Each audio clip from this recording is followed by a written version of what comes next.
everybody. Welcome to episode 231 of Red Wings Rant. We're tirades and impassioned pleas for your Detroit Red Wings finally have a home, and Mike couldn't keep up. Haha, you got it wrong. You know what? A big dummy. Haha, stupid dumb face. Mike's a big idiot. Oh man, what a big idiot Mike is. Oh, he's a big dumb, stupid dumb idiot. Dumb, dummy, dumb. I don't know why that makes me. Oh, and I kept Mike muted. So he was eating a bag of chips when I hit go live. So as much as I wanted you guys all to hear that bag of chips going down. All right. Well, it looks like Matt broadcasting live from the surface of the sun once again. Matt, how are things out in outer space? It's pretty hot down here, actually. I have a space heater going, but it's probably like 80 degrees right now in this room. So at some point, I'm going to walk over and turn that space heater off because I'm already breaking a sweat. Mike, we have 100 comments already. I let the good folks know that you might be dead. Hey, we got Ace. Ace was the first one to comment. He was here on time. He's like, last time started early, now it's starting late. Jared bet they were both talking to each other, and Mike forgot to click a button. So hey, wait a minute, Jared. I like that one. To the effect that we've just been chatting, like as if there was so much to chat about for Red Wings hockey. One of us was visiting their friend Ronald McDonald and got stuck in the drive-thru. Oh, so you were home? I was home. I was making a grilled cheese. So, yeah, when I told you come in, you're supposed to be like, oh, no, Matt's finally home from McDonald's. I'm not going to go thumping down the stairs when I get a fresh grilled cheese. You got to go thumping down the stairs when Matt says he's home with his McDonald's. I ate my McDonald's on the way home. I had a little Cajun turkey breast in there, a little pepper jack cheese. Woo-wee! You guys would understand. Yeah. I do need to ask too. Like I know we're doing banter now, but with our good friends on YouTube, I can't see. Is this? So clearly I have a family. as far as you all know, because of what I've told you, I have a family. But is this still like bachelor life that I haven't put curtains in my office? Like there isn't a solution to this. There isn't a shade. There's no curtain here. It's just a wide open window right into my face. So that through these summer months, this will continue. This will be an ongoing thing until Matt takes the time to put up curtains. Yeah, it's very confusing. I mean, we're used to like a man cave being more cave-like and not so blinding. It's just, you know what? It's just so goddamn hot in here. Oh my god. Yeah, you're sweating it up. You're white hot, Matt. Can you just throw your sweatshirt over the window? I have nothing to hang it on. It's just a wall. Can you get a nail and just kind of 2 nails, kind of. Well, yeah. I mean, if I had one. Anyway, if you kind of move your head, maybe kind of right there. Don't move so much. We can see your face. It's not you're white. Yeah. I'm trying to keep an eye on that. All right. So for all the podcast listeners, I'm just completely. What if you put your hood over your head? Does that help? Gotta flip the old hat around. Yep. There you go. Nope, that didn't do anything. But we did. It looks really chubby, doesn't it? I feel like it really chubs up my cheeks. Chewy loves a good grilled cheese. Chewy, thanks, Chewy, for the support. I appreciate that. Jared calling out there. Anyone else buffering? As far as I can tell, no one else is. So Jared. Usually Matt will see mine screw up, or I'll see Matt's. I think I said that correct. But right now you're coming in clean. Is this better? Actually, if I just did. Can you kind of Fernando Rodney it a little bit so we can other way. There you go. How's that? No. I don't know. Now that hat looks too big for your head. Like you look like little slugger's first baseball cap kind of thing. Performance Art hasn't had McDonald's in 5 years. Performance Art, what are you doing? Get on that. Hey, it's the Performance Art. You know what? Me too, buddy. What? I haven't been to McDonald's in a really long time. Yeah, it's been years. You haven't been to McDonald's in 5 years? Yeah, I just go to Taco Bell. About this. Yeah. I go to Taco Bell or I'll go to Wendy's if I want to feel classy, Because now it's like $10 for a value meal. Performance Art says it looks like I have all the answers. Well, we know how not true that is. And Mike, there's another team that doesn't have any answers for the Toronto Maple Red and Leafs. white one. Going down 3-0 to the Maple Leafs. I don't know. I don't know how much I want. Like, what do we even want to talk about here? I came up with 2 topics, Mike, and pretty much that's because the last thing I want to do is talk about this game.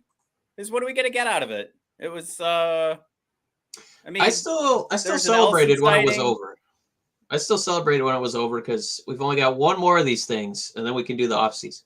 Right, and that's. That's really what we want to talk about, right? We've got the 25th spot, which means we have the 8th best odds right now for the first pick. I think that's the best way to put it. That makes the most sense on how to put that, right? We are 1 point separated from Buffalo. Buffalo has 2 games in hand. As of right now, as we're recording, there's the burp, 7:36 p.m. on April 27th. Ottawa, 1 point below us, also 2 games in hand.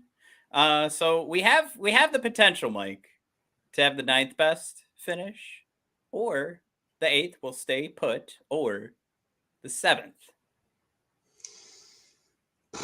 Yeah, not the sexiest positions available here, especially with the Red Wings probably going to get 74 points.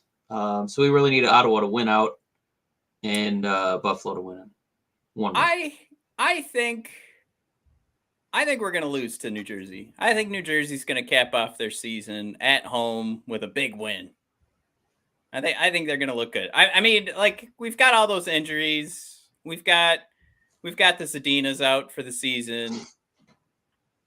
It's right. I mean, we had to plug in a Grand Rapids Griffins team in the last game. I mean, Toronto handled it, but I think they were also just kind of like, all right, let's just lock this down. Let's make sure, we're not going to play any games here. We're not going to give Lucas Raymond a chance to put in a couple of goals or let Moritz Seider be Moritz Seider. Let's just lock this sucker down. And I think that's what Toronto did. And they turned it on when they needed to. And, and they shut us out. But I just, they look like such a mess in that last game. I know that it was only 3-0 and it looked like it was close, at least scoring wise for a couple of periods. But I mean, I don't see enough there to say that we can actually beat New Jersey. I mean, New Jersey still has some talent. We talked about that in the last episode to at least kind of pat ourselves on the back with the win. So I'm saying right now, I'm going to say that it's all about that 7th best odds because I think we've got 8 locked down. Yeah, I just last time we played New Jersey, it was like they didn't even ice one of their centers. I mean, Nico wasn't playing. I don't think Hughes was playing. It was kind of a ragtag group that I think they mustered 17 shots against us. We know their defense was still, playing. I think our boy Dougie was out there. I think PK played, but yeah, PK's peak. Yeah, at this point, I know. I'm just saying, like they were still putting names out there. Offensively, though, it was just New Jersey's. I couldn't remember. I couldn't reference the movie fast enough. Not The Replacements. Somebody's gonna have to help me out. It's another R word. The Expendables. Why couldn't I think of the Expendables? Word. Yeah. It has exactly 0 R's in it. It has exactly 0 R's in it. Rexpendables. So yeah, I would expect a win because I think New Jersey's still trying to lock in that 5th best odds there. They got to be playing the same game we are. That's why they barely showed up in that last one. And I think we're gonna be on the ice with probably the 1st, 2nd, 3rd, and 4th most talented players. Wait, with or against? No, we are going to be playing the if you did a fantasy draft that night and you get to just pick, I think the first 4 picks would be Red Wings between us and the Devils. And it's only because of the guys that are not playing. Oh, yeah, I gotcha. I see what you're saying now. But this is still, for me, an objective failure because I don't understand like how bad Magnus Hellberg looks in practice that we still haven't seen him. And we're still pushing Nedeljkovic out there when we talked about, getting him a little rest all season. Yeah, Performance Art wanted to know. He gave him a new name here, but what the hell was the point of signing? Performance Art? I have no effing idea. I mean, right, I think they were trying to are they trying to shut down Grice? Was that the long and short of it? And then I guess they have just played Grice. So maybe it was if Grice gets shelled, Ned gets shelled, they don't have to bring in Grice or Ned to replace them. They can have Hellberg come in. So I actually chalked up that Leafs game. I said, for sure, we're seeing Hellberg. I think I might have made Jared angry online because I tweeted out that Hellberg was definitely debuting that night in reference to the fact that we were going to get shelled by Toronto. It didn't happen. Like I said, it looked like they were playing a different game out there. But I don't know. Are we just looking then Hellberg doesn't start against New Jersey? Mike, it sounds like you're guessing a 1-0 game in Jersey to end the season. I'm hoping that we're playing the Devils. We have to get Hellberg. You have to. They have to have been saying like this is going to be his Rudy game. Just give him one appearance as a Red Wing. That's all we ask. I wouldn't mind it. Were you the first one to say that? Because I think that was Ken. I don't get credit for that. I think it was one of our commenters. It was definitely one of our commenters. Yeah. Yeah, because Ken Cal stole that one the other day and tried to get some Twitter fans. He keep listening to our show and stealing our ideas and not giving us any credit. Come on, Ken Cal. Yeah, Jared throwing out there too. Don't forget about all the injuries that the Devils have. There was another comment on here. Oh, right. Performance Art still wanted Evander Kane. I mean, I think I feel pretty good about not picking him up the way that the rest of the league reacted to, I don't know, a top selling sweatshirt of giving Evander Kane the finger. And none of his teammates came to his help at that point. This was a Minnesota Wild game. I think I feel pretty good about that not happening. I feel pretty goddamn good about that not happening. Performance Art, just so you know.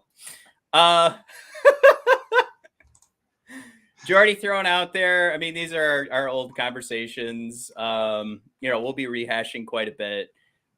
He wants I think this is in regards to Ace thrown out there first, a Forsberg, and then Jared throws out there. We've got plenty of cap space to come. And again, what I'm referencing right now is we have all summer to talk about this. So I think what we could say right now is kind of like we talked about the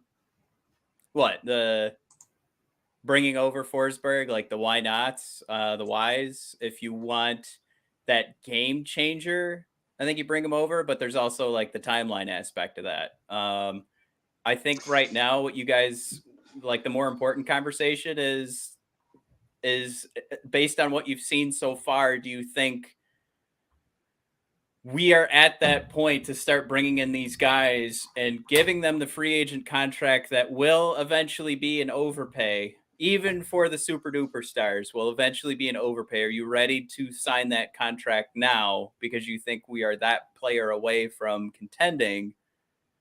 Or should we still pull back, wait, not make that huge splash yet? On a certain day, Mike, I'll be ready to sign anybody. When you get shut out by the Maple Leafs pretty handily, granted with all the injuries, it still hurts. When you feel this last month of hockey really wearing on you, I get nervous about making this the year we make our big splash. And nothing against Forsberg because I think he solves a lot of problems for a lot of teams. I don't know if it solves enough of the problems that we have to want to do that. So I think there's a lot of things that would have to happen between now and then for me to feel like way I feel about next season is really just being pushed into the next level of excitement. Well, so yeah, I mean, do you want a Forsberg on your team? Yeah. Yeah. You know who else does? Nashville. They would also like Forsberg on their team. And we talked about it a little bit last week, and we're definitely going to be talking about it with the coming weeks here when we, look at the Red Wings outlook for their offseason. But it's going to be a lot of anxiety, I think. I think the last time, God, Matt, you're going to have to help me out with the names. There's I want to say like 2000. I'm not even going to guess the year, but there's the two like top free agents that they talked to.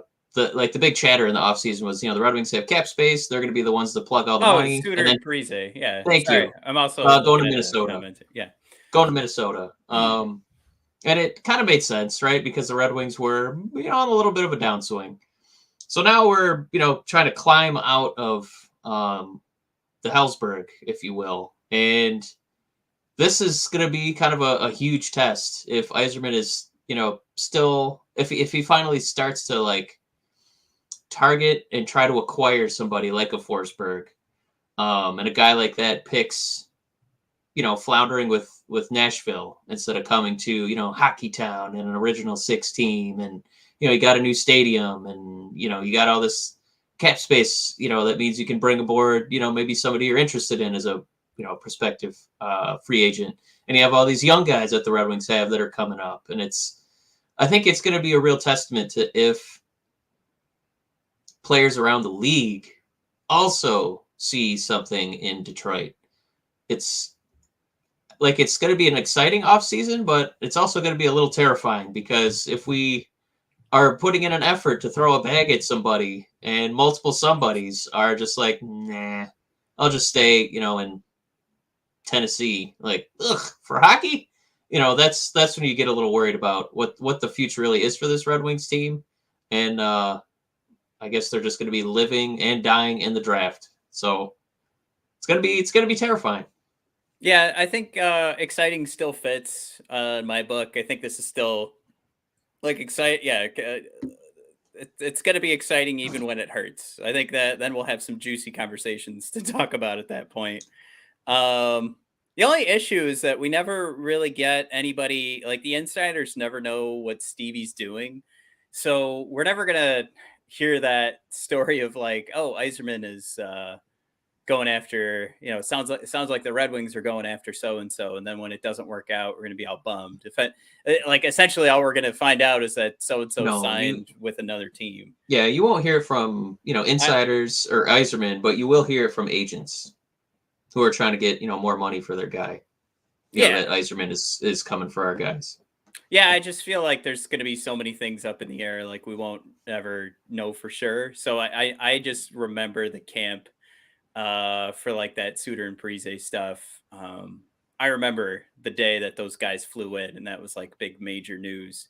And then they just like nothing came from it, obviously. This is just. That's another element to kind of throw in there. I think it'll be huge. We'll have to decide for ourselves if this meant that Yzerman didn't want to make the splash or if other teams didn't. But we talked about a guy a couple of weeks ago, right? The Hobey Baker winner, Dryden McKay, signs with the Toronto Maple Leafs this past week. So that's one where I can't imagine, with where we're at with our goaltending, that wasn't a conversation that was had. And Mike, we were talking about Dryden McKay, and the jokes we were making were like, well, why wouldn't he stay? I believe he was playing in was he playing in Minnesota and was born in Minnesota? I should probably look that up. Yeah, he was born in Minnesota, played college hockey in Minnesota, and then we thought, well, he's definitely staying in Minnesota. I said you're not supposed to talk out of your ass. He was born in Illinois, but he did play at Minnesota State University. So he's just making his way on over to Toronto. So there's no connection there, Mike. There was nothing stopping him from making the choice of Detroit over Toronto, besides maybe the prospect of winning a little bit sooner. So I think, there is something to pull from that. Then it's the Illinois boy, plays 4 years in Minnesota State, and is now signed not necessarily with the Maple Leafs, signed with the Toronto Marlies, at least is what Elite Prospect says.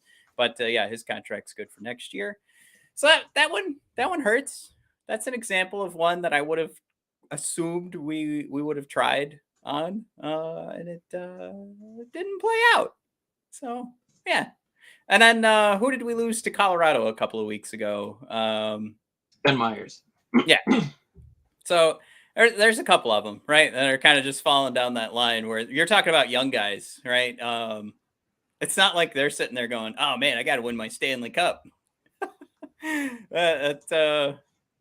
That's something to keep in mind. And again, you kind of couple those results with whatever Forsberg ends up doing, and if there is anything else that kind of seems like it would be a juicy fit and doesn't happen, again, that doesn't necessarily mean the free agents aren't looking at us as a place to be. Could also mean that Steve is looking at this roster and maybe the same hesitancy that I'm speaking of right now, and in my own voice, might also be shared by some of the executives in the front office. If I could redeem myself by 3%, Ben Myers is the one who was born and raised and went to school in Minnesota. My apologies. Yeah. That's what I was thinking of. That's okay. All right. We have a ton of comments. I think just to go back to the original discussion that was happening in the comments on Forsberg, I think absolutely. Like, I don't know if you can really look at his production and say you don't want that on your team, right? So I think it just comes back to that deeper conversation. If you're ready to make a splash, you look at a guy like Berggren, the season that he had, that he's the record-breaking season in Grand Rapids, and I will caution you all of being too excited about that, because I believe it was Polkinen was the man who has that record, and we saw where that career went. So I just we don't need to get too excited about that. It is one of those things though where it's all personal. What have you seen? I've been hurt a lot, so you could feel that in my voice. I've been hurt by a lot of Red Wings prospects. Pretty much after, right? Like anybody after like 2000, I don't know, what would be a good number to throw on there? Maybe like anything after like 2009 feels like it hurt. I'm still hurt by Zadina and Rasmussen. So well, yeah, those are. Although Rasmussen, I mean, he's pulling it off. He had a couple games. Had a good end of the finish. Yeah, a good end of the finish. Good end of the season. Yeah. All right, where are we? I'm trying to read through the comments and make my own comments about this game. Mike, what are you clicking through? What are you doing over there? And I can actually read through a couple of these comments. No, I'm just getting all depressed looking at the. Obviously, the Red Wings cap sheet is the best one in the NHL for like flexibility. But just looking at for Forsberg, Nashville's going to have a couple dudes coming off the books. I mean, nobody's good as Forsberg, and they're going to be sitting on about $26 million in projected cap space. So they'll have room to re-sign him and give him a raise, because we know how much NHL players like staying in the exact same spot. Free agency not as exciting as it is in some other sports. Kind of my opinion, because it doesn't feel like there's the frequent movement. It's probably attributed to the lengths of the contracts, and that these guys do kind of prefer stability. But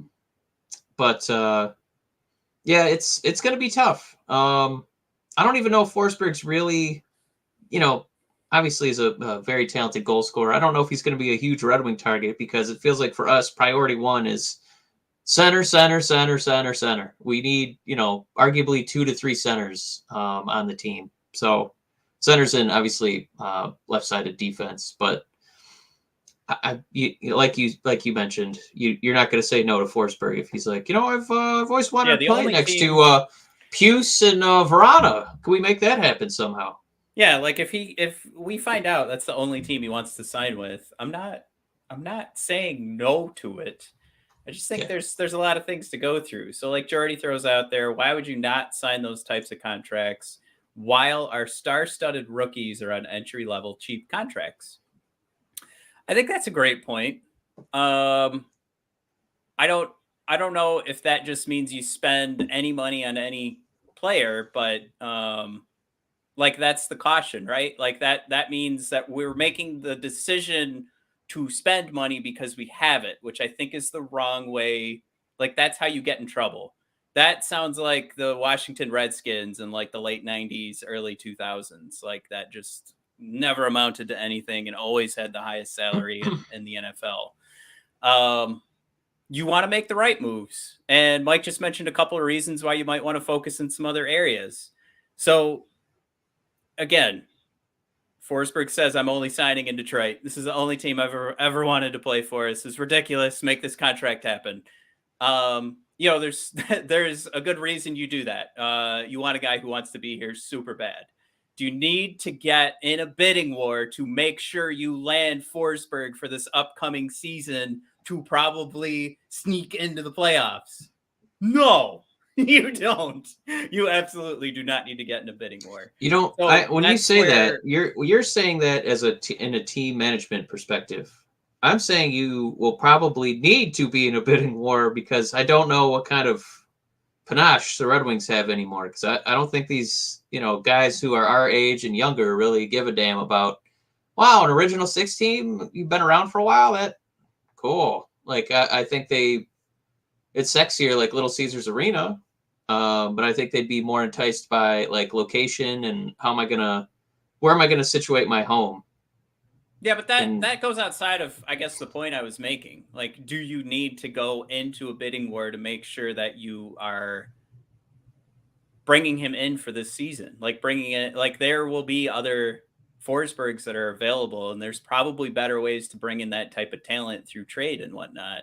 So I'm just saying, like when I come back to this point over and over about you can sign these guys, I am just saying that, this isn't something that you need to force to happen.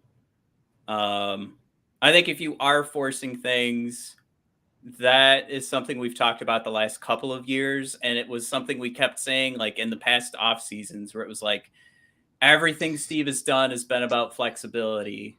So yeah, but I know what you want to say. Is this the year that you want to take away some of that flexibility for what? A guy he's 29 now or 28 now? He's 27. He's 27. Okay. So he's 27 now and hitting that point where for all players, they start to drop off 28 and 29. Do you need to do that this year? I don't think right now, I would say you don't need to. That doesn't mean that you don't approach him. That doesn't mean that you can't find a contract that works. It's just one of those things, right? Like in my head right now, I don't know if you need any of this to happen this year. I think that's a fair comment. But Mike, I stopped you. I would say that, reaching in free agency is the worst possible thing you can do because with hockey, these guys don't sign, 1 year. They don't really sign 1 year prove it deals. These guys like mortgages. They like being there for long contracts. They like having that financial stability. And I don't know if necessarily a 27-year-old guy is too much of a reach. I feel like you're going to get 2 to 3 prime years out of Forsberg before he starts to fall off. But I would say more like Steven Weiss. That was a reach where I didn't even see where like in previous years we're like, oh, maybe we'll get lightning in a bottle and we'll get him on his 80-point season. It just was a puzzling decision where they thought he was a defensive forward and then he wasn't really defensive. He wasn't really a forward. And he just kind of, helped us torpedo our cap sheet for a couple of seasons. So I don't think that he's. I kind of want to put Forsberg in that low of a tier, which I don't. I'm not saying that you said that, but acquiring a guy like that, I think, would be a positive move that elevates the line and the team. Yeah, I don't know if anybody could argue that doesn't downgrade the team. I hope nobody thinks I'm making that argument. There is the potential here too. Like we are talking about an amazing season this year. In 67 games, 82 points. You know what? I don't even need to get into the specifics on Forsberg, but it's more about the risks. But I mean, yeah, it was pretty tough for him to hit this point per game mark that he's at right now, because it hadn't happened before. Now that I'm looking at his career numbers here, and it's been pretty tough for him to stick in a full season as well. So those aren't specific to Forsberg when I say that. I just think there are going to be risks. You're going to be signing a guy who had a great year leading into free agency, which has that ever happened before in the history of sports? Absolutely, it's happened before. And does it continue? We don't know. But we know Mike, before the season starts, he's going to be 28 because he turns 28 in August. And I should put the asterisk on there too. When I say the drop-off starts, that doesn't mean you suck. It means you're coming down. The production has hit its peak, and you'll either plateau for a couple of years or start the fall. So I think if we could bring up all of these different risks and then again ask ourselves, does Filip Forsberg need to happen in the offseason? This offseason? No. I don't. I can't get myself to say it absolutely does. I think it's fair to say if it doesn't happen or if we aren't approaching guys, I think it's fair that at that point it's like a fan base we're like, oh my God, we are so far away from contending based on the decisions that this front office is making. And I think coming to that reality is going to hurt. I think it's going to suck. But I don't know. I'm going to land on the point where I don't hate, like, what was the first thing we said? Do you want Forsberg on your team? Yes. Do I need to make this happen this year? No. Like we talked, somebody brought up Tampa, I think in the comments. I hope I can find it. That'd be kind of nice. Because I used it and then I went and found, there it is. Brad said, God, this was like 15 minutes ago. No splashing. Tampa took 10 years with their cup, and they were in better shape than us. I mean, right now, Kucherov is making $9.5 million. Are you guys ready to spend more than that to bring in 28-year-old Forsberg for probably a lengthy contract? Yeah, that's going to be a really weird. That's going to be a really weird negotiation too, because you're going to have to overpay, but you're also going to want to be like, we don't really want to pay more than Larkin. How do you feel about $6 million? And he's going to go, bye. So it's like the allure and the mystique of playing for the Winged Wheel. A team that's been in the toilet for like 4 years in a row. And we're going to play you next to, Larkin.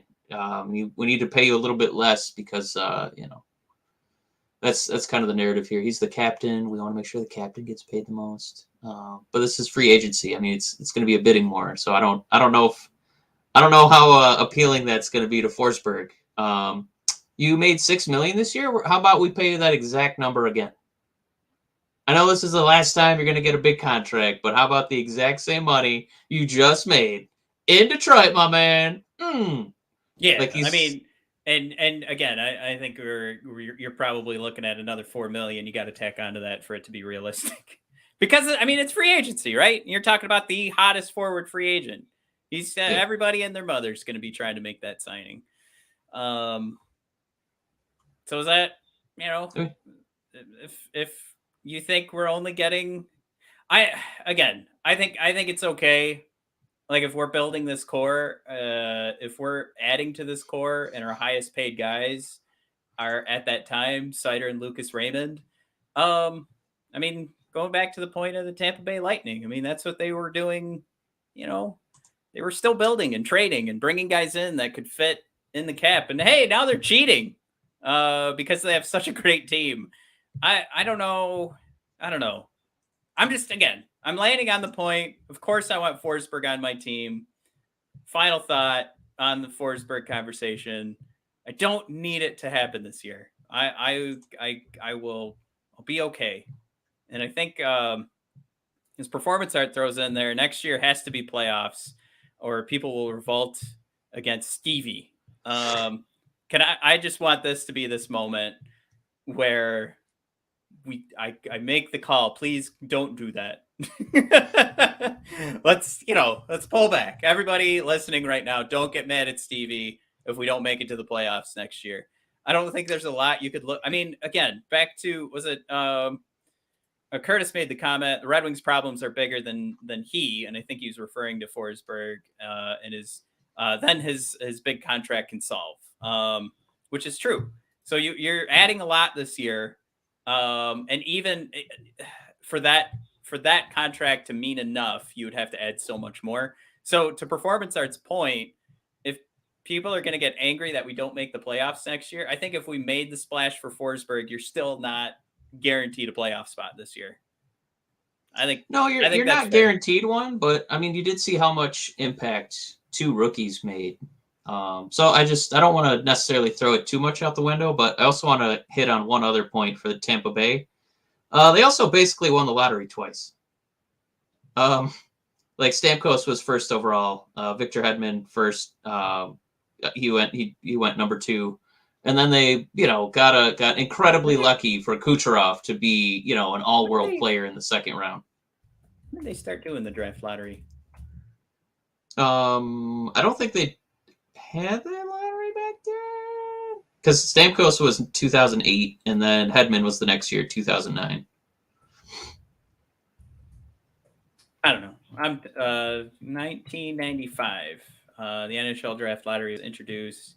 Missed the playoffs, could participate. I don't know. I'm not going through all these rules right now. But I'm just saying, even without the lottery, it just gets incredibly more difficult when you don't win the lottery. Which for whatever reason the ping pong balls are never on our side. But so Tampa had some help, and they absolutely got incredibly lucky on a few of their draft picks, including a guy we might be pursuing, another famous late round guy in Palat. A 7th rounder. So they set the bar pretty high. So, yeah. I'm going through our comments here, trying to figure out what we do next. Only because Performance Art's thrown out there. Steve Yzerman, when we sign Igor Larionov to be our coach, it's just going to be about if Steve wants him. Performance Art, I love your enthusiasm. You're a company man, dude. I almost feel like this might be facetious. Like, it's so strong, I can't tell if you're being sarcastic or not. I don't think that is enough anymore. And I don't know. I think we're entering an age. The NHL is going to start to mirror the NBA eventually. In regards to wanting to build some super teams. I don't know. Well, let's even look at recent examples, right? Ben Myers and the goalie that got away from us. Both of those guys could have came to Detroit and just gotten tons of minutes, to showcase themselves and eventually get a big bag of money. They both picked winning teams. And the winning teams. Yeah, one of them went to Colorado, one of them went to Toronto, which I swear to God, at some point they're going to do well in the playoffs. It's going to happen. Just believe. One year it's going to happen. But neither of those guys picked minutes and bags of money. They both picked winning. So we can't quite advertise that yet in Detroit. We're almost there. We almost win half of our games, almost. So going to be a little dicey for us. Jordy thrown in again. This is another 15-minute-old comment. I'm just saying, if you want to make a splash right now, it's the perfect time. You won't have the opportunity to sign guys like this once Edmondson, Seider, Raymond. And... Jordy, this is the exact thinking that a lot of NFL teams do when they draft a quarterback in the first round. So it's on a cheap deal instead of the quarterbacks who end up Patrick Mahomes almost getting like $50 million a year, some, absurdly high numbers. You try and take advantage of, that low cap hit for the quarterback and allocate it to like defense and skill guys, offensive line. Totally get where you're coming from. Yeah. It's not a bad point, Jordan. No, it's not a bad strategy. I think it's probably personal preference what we're discussing right now. I think it's also that the a lot of guys that, like the pop names, they're not really the position that I want to splash on. I wish we were splashing on a center. I wish we were splashing on a top pairing defenseman, but I don't think that guy's really available as a UFA. And we know historically nobody bids on RFAs. It's not even. I don't even know why they released that list. It's not even a thing. So I think Jordy, I would be more of a splash guy if our position's a need. Those guys are out there, and most of the centers are 32, 33. Like I think Malkin is going to be on that list. Like he's not going to be a lifelong Penguin and then come and make a huge impact in Detroit in one of his last seasons. You know what I mean? Like yeah. So I love the philosophy. I just don't think the splash guy's out there for the 2022 offseason for what we need the most. It's 2024. Austin Matthews. I have that contract. I like Brad's comment here. This made me laugh. I think Steve's focus is going to be not getting scored on 6 to 10 times a game this season. And again, I think there's a long conversation about that too. Like, why was that happening? Was the team giving up? Was the goaltending that bad? Is the defense that bad? And probably the right answer. It was a combination of so many of those things at different times, like hitting its peak. But yeah, I don't know. I think what's funny, Brad, you make a great point, but also Jordy isn't wrong in trying to get more offense. Like, we're not ready to go offensively. We're not ready to go defensively. Goaltending, we have a hole. I think if you if you looked at Nedeljkovic and you said for sure he'll be fine for 82, for the 82 game stretch. So if you looked at his season this year and said, no, he'll be fine next year, like he'll get through it, I think you could say I have confidence that he will upgrade himself and, he'll prepare for this upcoming season. And then this year will make him stronger. But you couldn't look at what Ned did and say, no, he'll be good to have, to play more games next year and for sure be our starter. Like, so the responsible way to look at Nedeljkovic is there were some issues and we can't necessarily chalk that up as good to go. Like the second half and the first half were completely different. And we did, we're coming off 2 games ago. We got a shutout from Ned. So Mike, I've been on Twitter, have fought so many people to say, stop panicking about Ned. But again, that's just adding to the list of things that we're not sure about for next year. So when, we look at it and say, well, fuck, there's like 19 things we're not sure about next year. I think it's just another one of those things where I'm trying to pull back on being so black and white with one decision, because maybe if we keep some of that cap space, I mean, that's where, there are going to be more trade opportunities, and we could start to pivot from being all about, utilizing this cap space as a weapon, and instead just bringing in contracts that'll work for us. And we can start making moves to trade for the right pieces and fill out this roster with a little bit more depth. As well as, number one, cross our fingers and hope we'll be able to draft the big game changer. But then also some of these guys that are in our system right now, maybe will turn into one. Maybe we have a Braden Point in the system already. That's what sucks about this. There's so many different ways to look at it. And the only thing I'm so sure about is that I don't need to do anything. That's the only thing I'm sure about right now. I'm not sure that, like, there's no part of me that says, no, you don't bring in Forsberg. Not a single, there isn't a cell on my body that would say, I don't want Filip Forsberg. The Filip Forsberg that existed this year in the NHL, I don't want him on my team. I think that would be so much fun to watch. Yeah.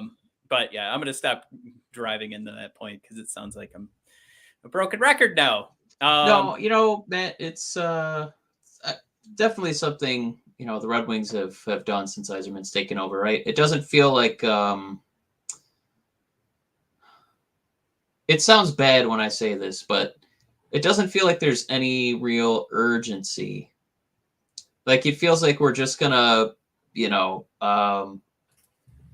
kind of put the seeds out in the garden and then just kind of see what grows. It doesn't feel like there's, Yzerman, quickly driving to, go pick up vegetables or anything. It feels like he's just gonna kind of watch his farm and, maybe if a 40 goal scoring crow were to fly over the fence, he'd acquire him and put a string on him and make him part of the squad. But it doesn't feel like we're like, my God, we have to do something this offseason.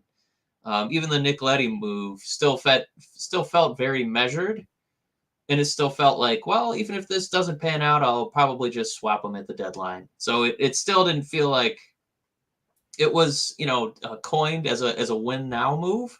Yeah. But it also felt like Steve doing, well, it's maybe if we don't win now, I can still flip them for something later move. It didn't feel like, a splash, to use that word again.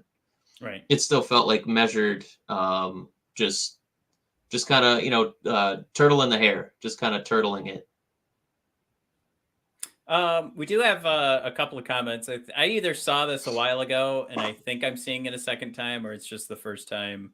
And now I'm finally going to call it out. But we talked about Trocheck a little bit a couple episodes ago. Yes. Brad calling out, I'll take Rust and Trocheck. Trocheck, who we talked about, I think, oh, you know what? I'm such a doofus. I have a thing I wanted to show, and I'm again acting like I have it up. Trocheck, we talked about kind of in a different, it's like solving different problems, but we still kind of I kept the same sort of mentality where Trocheck for me, I don't know. I guess what I landed on at the time was Trocheck is multiple pieces, or needs multiple pieces for this to like start to, so you could start to see what the puzzle is supposed to look like. Where, I mean, you look at those, the things that Forsberg adds to the team, and that becomes a piece of your core. Like that's a huge piece of the puzzle because you're throwing a ton of money at it. You now are building around Forsberg, which again is kind of the problem I have, is because, then he's already 28 and this game keeps getting younger and younger. But we're not getting into that again. To talk about Trocheck, and to think that there is, I think this was actually mentioned in here that there's rumors. Oh, Brad mentioned it himself. Rumors floating around. Rust coming to Detroit. Now, I will caution anybody on any sort of rumors right now because I don't think anybody's allowed to talk. Right? You can't. There's no discussions. Yeah, there's no. Right now. That'd be tampering. That'd be tampering. I think it's mostly because Rust is born in Pontiac, so they're trying to say like a Michigan connection kind of thing. But I think what we're looking at here, a couple of solid players. Like this is something from a couple different perspectives. I think we could get, we could find a fit for this, right? Like we talk about all the problems that Zadina, and whenever he's on the ice, is having troubles finishing. Maybe you can get a winger on the other side that can finish because some of the pucks are going in the back of the net when Rust is on the ice. But Trocheck is just, something we talked about the other, like maybe a week or two ago, where it was like, absolutely, like this isn't one that you look at Trocheck and you say, I don't want that on my team. This is solid. 3 years looking at evolving hockey right now for the podcast listeners. We're looking at the Rap'em charts, which measure that compares them across the league. And the way these graphs work is you have your Z score in the middle. If you're going above that, you are better than 50% of the league. If you're below it, not so much. You're in the bottom half of the league. So for goals for per 60, expected goals, Corsi for per 60, expected goals against per 60, Corsi against per 60. Well, let's take away expected goals per 60, expected goals against per 60 for Trocheck, because that's actually in the negative. But everything's pretty solid, right? Like he's got some pretty good looking bar charts. Solid player, nothing to poo-poo about. I think Trocheck's numbers when we looked at his war charts from Jay Fresh kind of bounced around a bit, where it was recently a bad year surrounded by some good hockey. And then Brian Rust, what we're looking at for all the podcast listeners, the same Rapham chart, some nice high, top half of the league bars for goals for per 60, expected goals for per 60, Corsi for per 60. Not so great for expected goals against per 60, Corsi against per 60. So this is a guy we want to keep very far away from Jacob Verana if this was a signing to happen.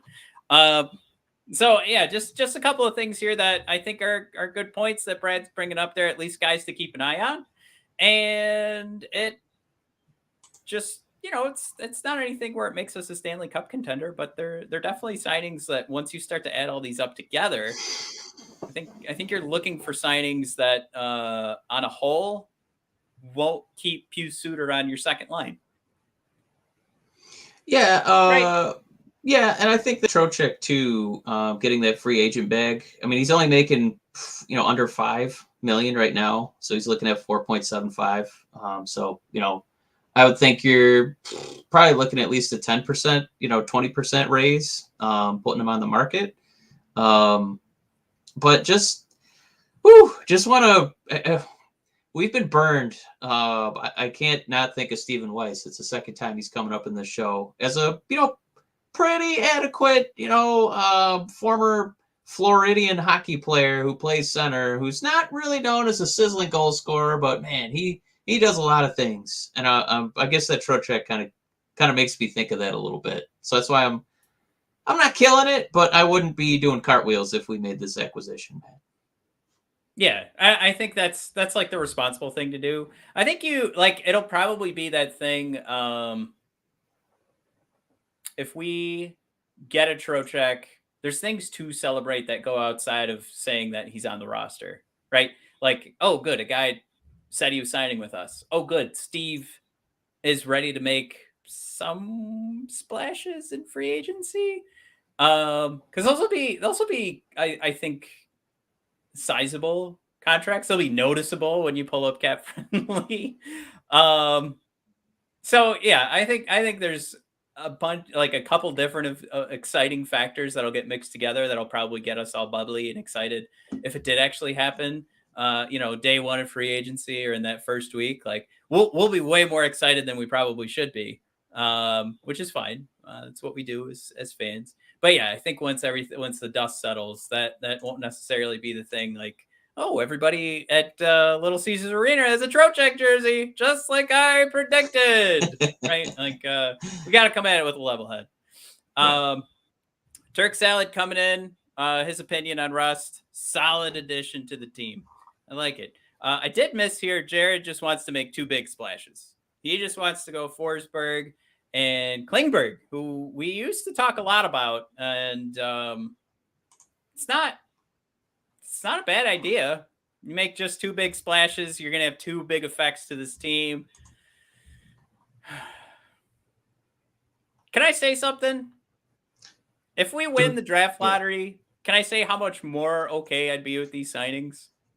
Like if I knew Shane Wright was coming in.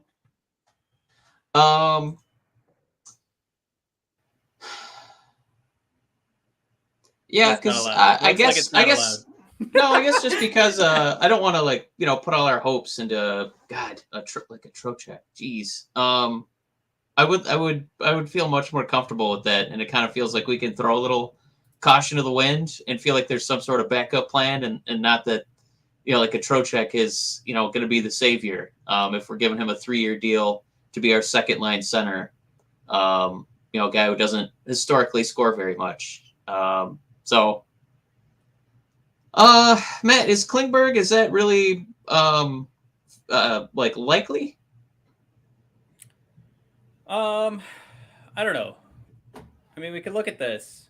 Power play could definitely use a Klingberg. There's some aspects of the 5-on-5 game that don't get me that excited. So we're looking at the Rapham charts again. So there's going to be some issues. You make a payment for a Klingberg. This isn't a perfect player coming over. I don't know. there's nothing about it that, again, screams like you do this and your team's ruined. But the likelihood, that's a good question. I don't know. Let's pull them up right now, right?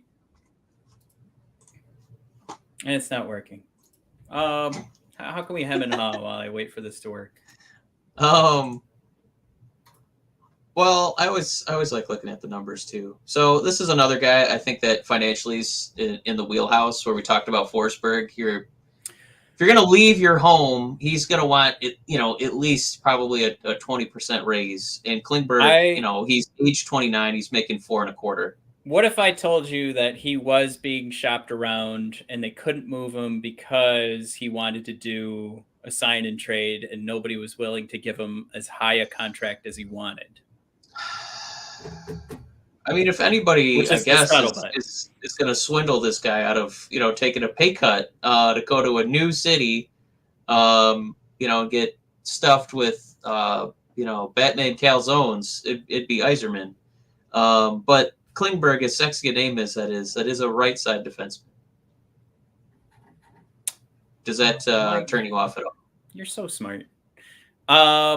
Look, it's a sexy. Right side. You know why? You know why I don't like the signing? Because I recognize the name, and it's almost our last name. Which is nice. That's gonna hurt, Jared. You're missing that one. It's almost. I do like Klink. Yeah. The Klingberg we appreciate, but being a right side guy, probably not in the cards for us.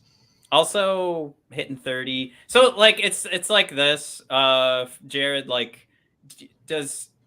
Would there be a spot on the roster for Klingberg right now? Absolutely. You throw him on the right side. That's no problem.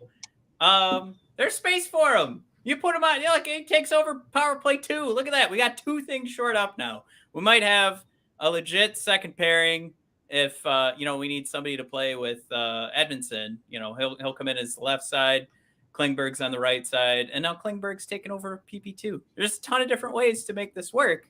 But are you making, if Klingberg is going to be asking for a huge pay raise, are you doing that on the almost 30-year-old right side defenseman?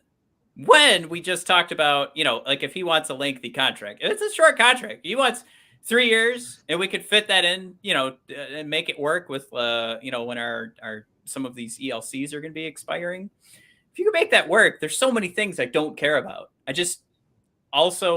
My best prediction would be all of these free agent contracts will eventually get in the way of these ELCs we all need to sign, or not they're going to get in the way of the expiring ELCs. And we're talking about the Edmondsons, the Raymonds.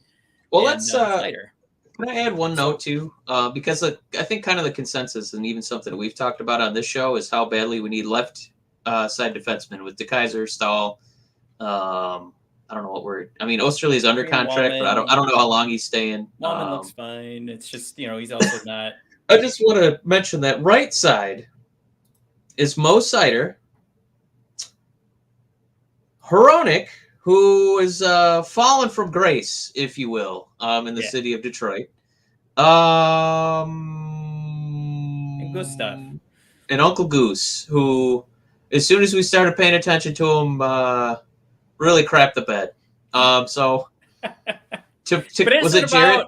Was it Jared who made the point about Klingberg? Maybe that's not as far-fetched as you really start to comb through the depth chart. I know we got guys that are prospects that are coming up, but ready now guys.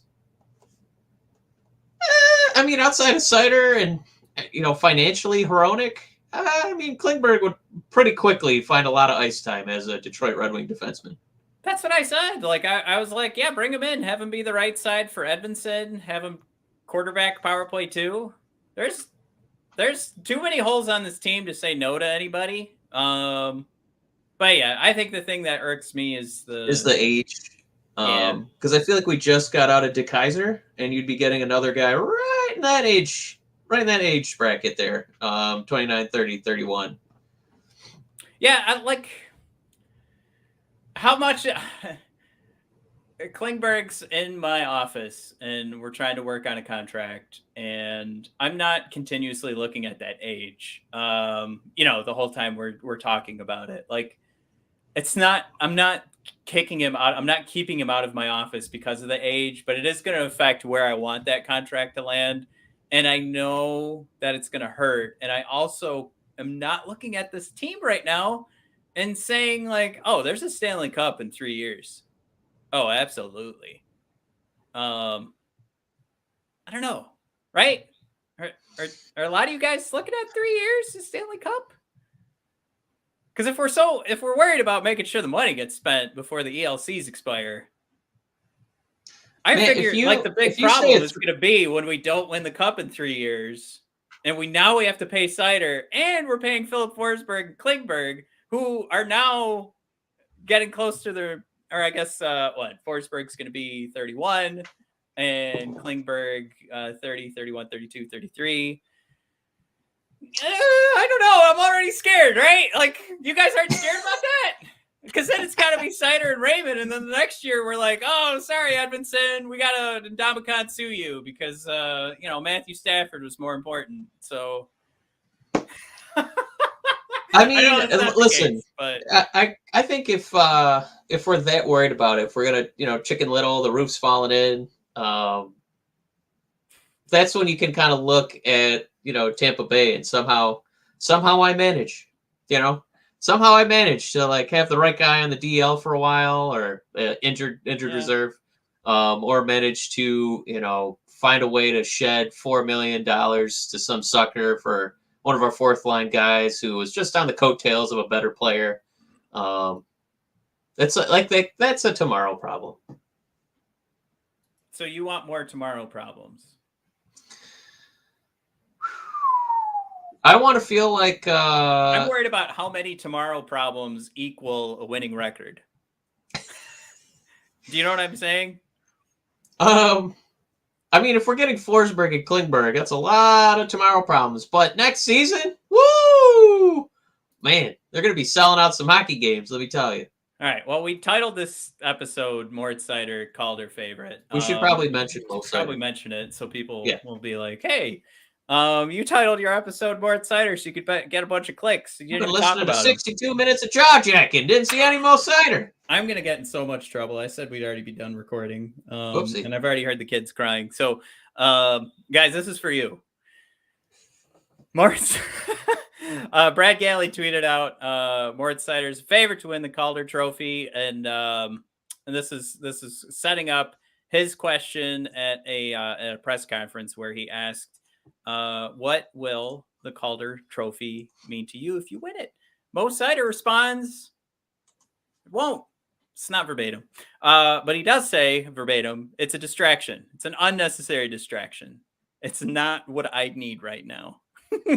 Now that sounds very dramatic. But if you listen to him, what he's really, he's trying to get the point across here that there's more important things for him as a hockey player to see. Mainly being winning. So to all your points of let's make sure we spend all of our money this offseason, we can make Seider happier because we'll have more opportunities to win if we have a second D pair and a second power play. But anyway, Mike, how does this make you feel to know that we have the most mature Calder Trophy candidate / hockey player ever? I'm very happy that we have a guy who at 20 still did he break 21 yet? Can he legally drink? No, yeah, he is 21. I think okay. He's more mature than I am.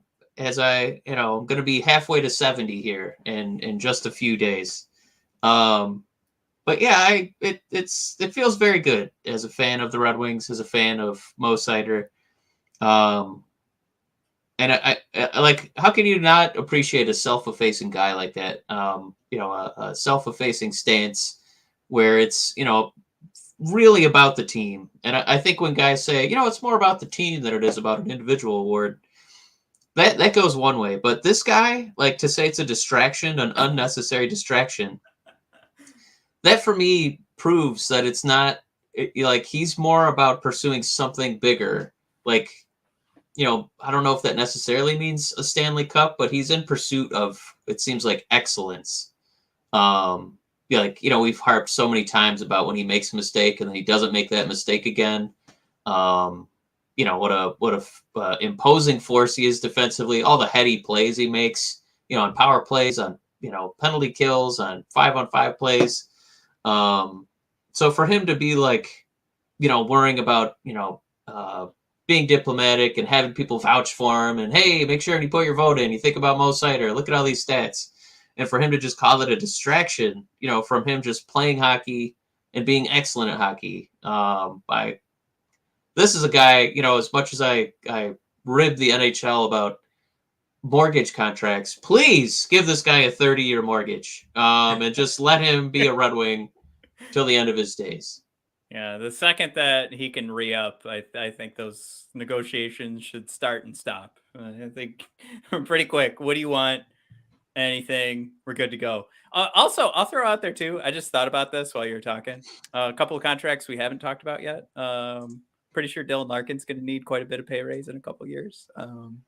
Just go back to the free agency conversation. Hey, Dylan, have you ever seen Tom Brady? He would only ask for $5 million. I do think Dylan will probably look at this team and know that he wants it to be more successful. I think he'll undercut himself, and I'll kind of look at it and be like, Dylan, what the hell were you thinking? I also know that he's suffered a lot for this terrible team, so I do kind of want him to get paid a little bit. Yeah, I think what I mean? If anybody deserves that extra money. Now we do have more Seider news, so at least we can keep the tag on our episode. Seider said he's also going to be going to the World Championships for Germany next month. Now, is that hockey, or he's just going to be representing Germany in a battle? The strength, the feats of strength. And what I saw too today when I was trying to look this up, it looks like Ned's going to IHF too, the World Championships. So Ned's going to be playing for the U.S. as a fan, or playing for how do I have to say playing? Jesus. Yeah, Ned. He had a rough end of the season. That's what I'm saying. Oh, well, not Seider. You can't make the same joke twice. Say it for Ned. Reasons. No, for Mo, I was making the joke that he's such an incredible man's man. He might be just defending Germany in the feats of strength against the rest of the nations. Maybe. Those are two different jokes. Very possible. Yeah. Okay. No, you're right. All right. So, I don't know. We've been talking for over an hour here. We've got any last comments? I don't want any comments to go. Yeah. Let's see. I think we did do this one. So right, we did Russ's. Yes, we did hit Turk. Yep. Brad threw out there. I don't see Steve signing someone who's over 25, 4+ years right now. Top 2 D men and top 6 forwards are going to want that, and will get it from other teams. That we haven't talked enough about that. About Steve and the age of the guys that he goes after. No, I just feel like we haven't given enough time to the fact that there's going to be a lot of options out there, and this still is something for Forsberg where if he doesn't have a cup this year, is he like, oh man, I know where I'm headed, to a rebuilding team. Turk throws in there. I think this is about Klingberg. He's afraid he's going to be another Letty. I like them both, but chemistry is always an issue. I don't know why. I don't know. Let me make sure. Yeah, I think that was the last defenseman we talked about. I wouldn't say I have that worry. I think you're definitely getting an upgrade from Letty. So if you're looking to upgrade this team in different spots and you're going for iterative advancements and upgrades, I think you are upgrading the team. Absolutely, from going from Letty to Klingberg.